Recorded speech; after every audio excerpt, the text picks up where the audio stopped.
The last thing my sister said before she sold me was, "I love you." And I believed her.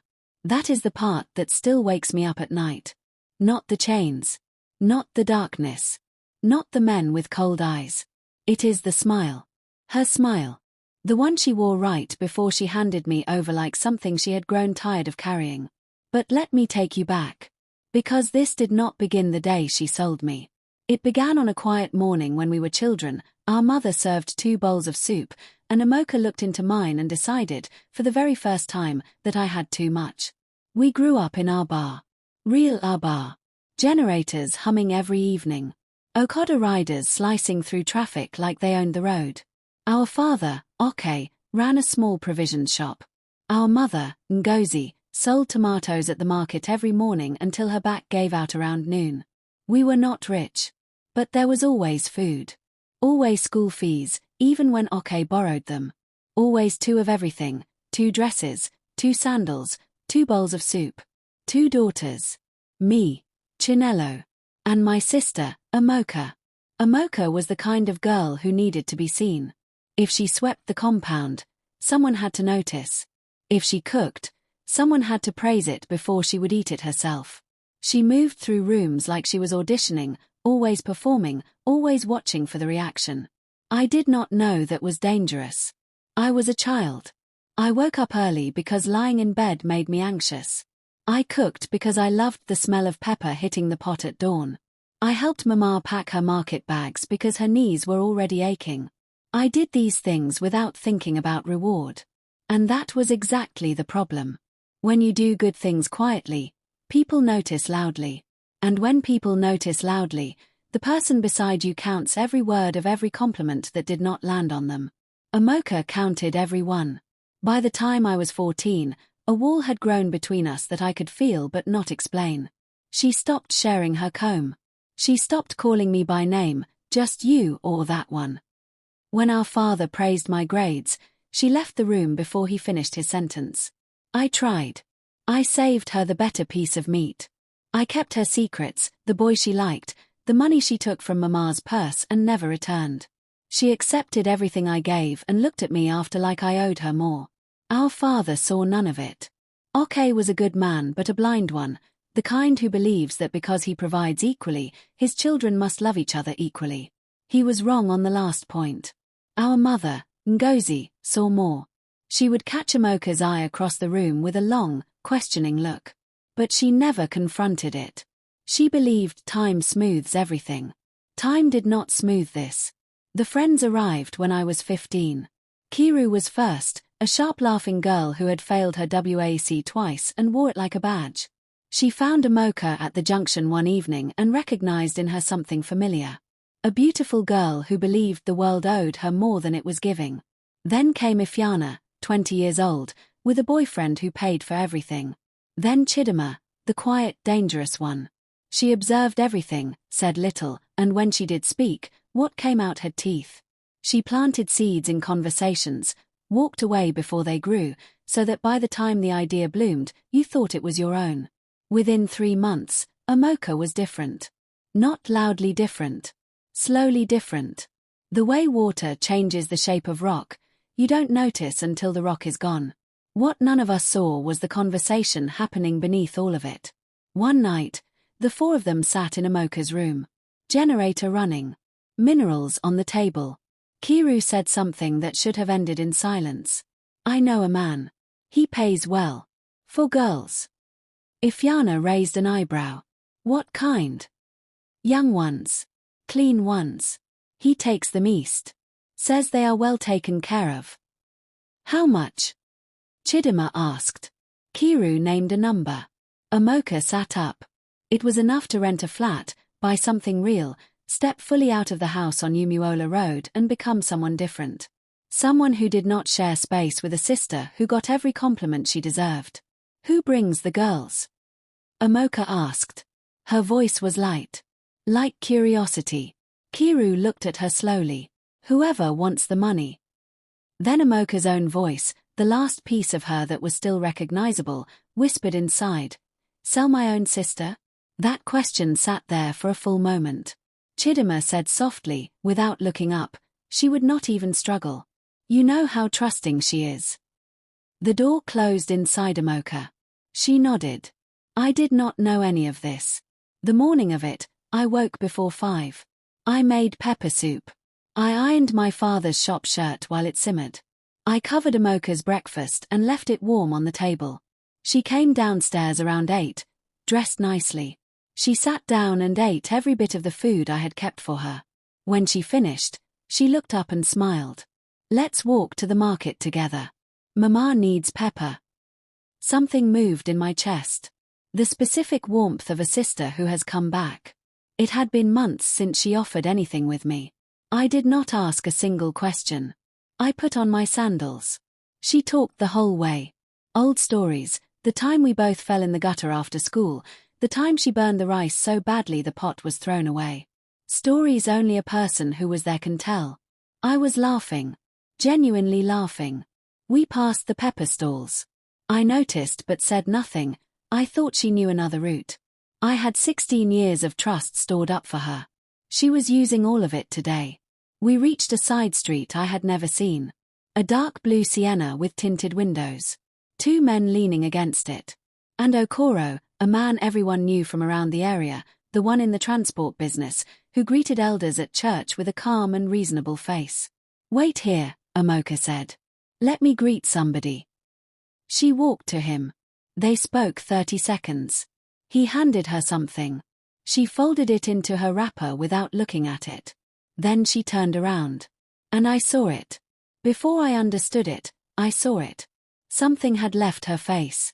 The laughing version of her, the one who walked me through market streets with old stories, was gone. What stood there now was hollow. Like a house after the furniture has been taken. Amoka. The men moved before I finished her name. I screamed. I grabbed the edge of her wrapper as they pushed me. She stepped back. The car door closed. Through the tinted glass, the last thing I saw was her face. She was already walking away. Not looking back. Like I had never existed. Inside that car, with the engine already moving, I had exactly one thought before the fear swallowed everything. She kept my breakfast warm this morning.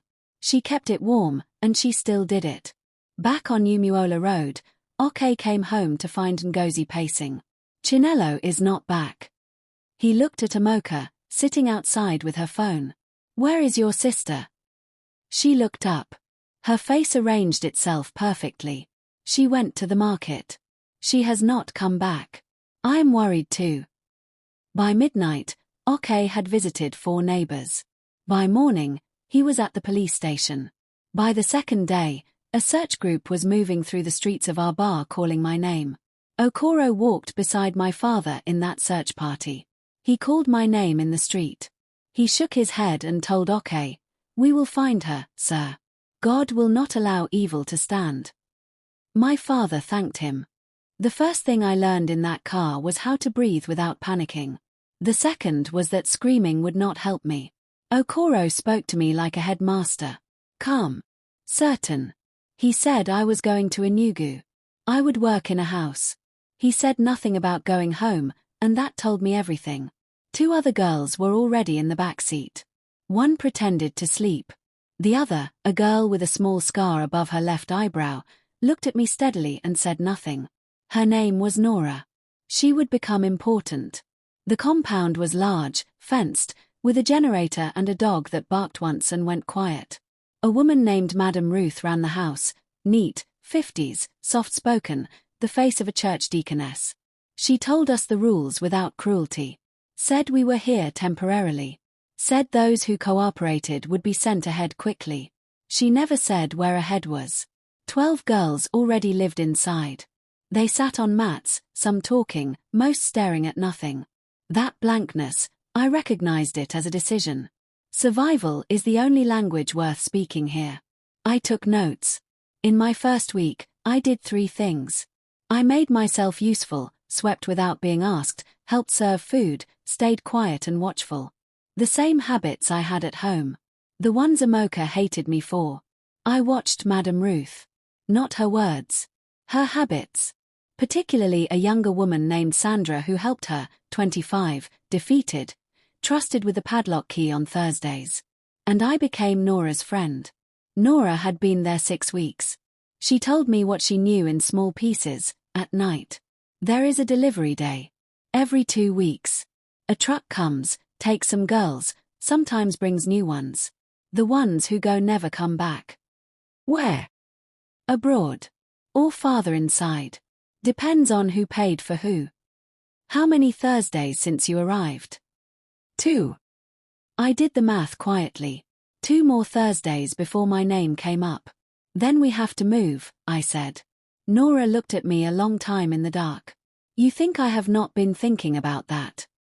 Thinking and moving are different things, I said. She was quiet.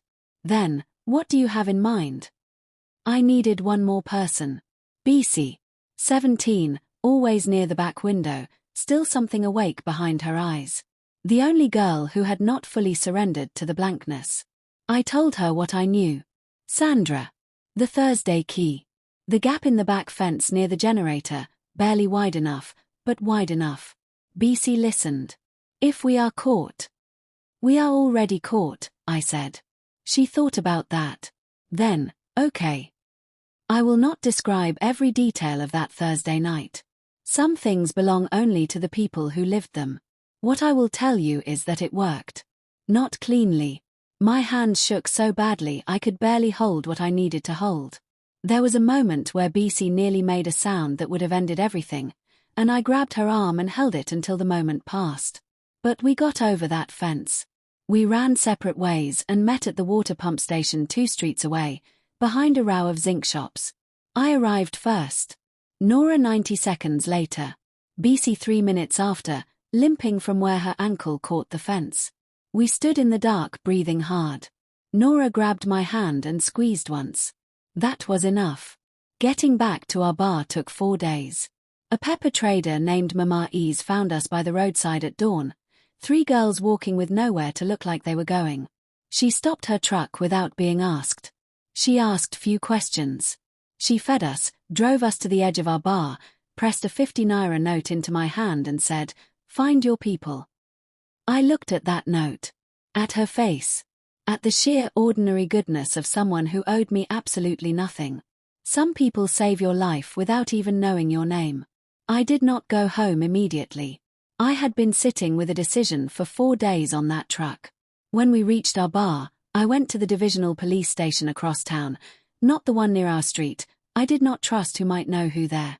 I walked in still wearing the clothes from the morning Amoka took me to the market. The desk officer looked at me like an inconvenience. I said 3 names. Okoro, Madam Ruth, and the compound location, which Nora had quietly memorized during 6 weeks of watching. The officer's expression changed. He went inside and came back with another man. I sat and talked for 2 hours. I got home on a Thursday evening. The sun was low and orange, the kind of light that makes everything look soft even when it is not. I walked up Umuola Road and everything looked exactly the same, the Okada noise, the generator hum, the suya smell from the corner man. I stopped at our gate. Heard my mother's voice inside. Then my father's answering her. Just the sound of his voice broke something loose in my chest that had been holding very tight for a very long time. I pushed the gate open. My mother came out of the back door at that exact moment. She saw me and went completely still for 3 seconds. Then she made a sound I have never heard from a human being before or since, underneath words, underneath screaming, and she ran. She hit me so hard when she grabbed me that we both staggered. I could feel her heart hammering against my shoulder. Her whole body shaking. My father came out and stopped in the doorway. Saw me. Sat down right there on the step. Like his legs had simply resigned. "Chinello," he said. Just that. Over and over. Just my name. Amoka was not in the compound. Some part of her had known. She was found the next morning at Kiru's house, moving between the 3 of them since the search party began. Running without knowing exactly what she was running from. Now she found out. I was not in the room when they brought her. I heard it from the hallway. Heard my mother's voice go quiet, not the quiet of calm, the quiet that comes after anger and grief have both passed through and left a person hollow. Heard Amoka crying. Loud at first, then smaller. The kind of crying that starts as performance and becomes real when it meets itself in the mirror. Then my father spoke. One sentence in Igbo that I will not fully translate because some words belong only in the language they are spoken. But roughly, you chose to become my enemy inside my own house. Amoka's crying changed after that. Became something smaller. More honest. Kiru was arrested 2 days later. Ifeanyi turned herself in on a lawyer's advice. Chidima had already quietly returned to her family in Onitsha the same week it happened, as if she had always known there would be a day to disappear. She was found eventually. They always are. Okoro was arrested at the compound with Madam Ruth. The girls were brought out, 12, including 3 who had been there over 2 months. I gave the statement that identified him. He was calm when they put the cuffs on him. Same calm face he had worn while searching for me beside my father. I realized then that calm was not confidence. It was just a mask he had worn so long he forgot it was a mask. Masks come off in courtrooms. My mother asked me once, months later, what I thought about Amoka. Not what I felt. What I thought. I think she became someone she was not born to be, I said. She let the wrong people teach her who to be when she was angry, and anger was the only thing filling her. Do you forgive her? I thought about the smile. About the warm breakfast. About her arms at her sides as they pushed me into the car. I do not know yet, I said. But I am not carrying it like a stone. It is more like a scar now. You see it sometimes. But it does not bleed every day. My mother nodded. She did not push for more.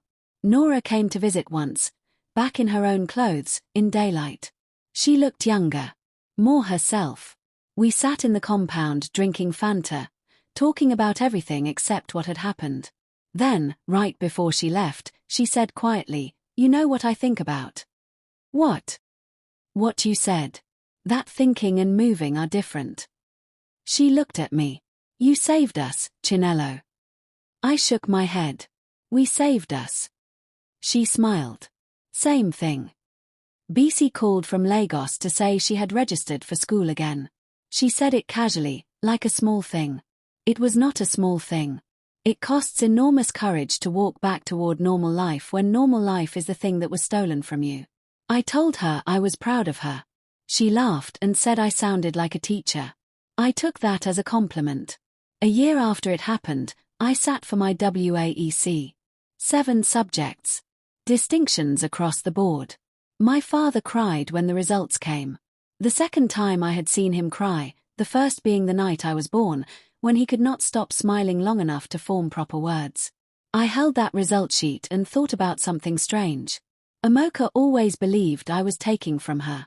That every compliment I received subtracted from her own portion.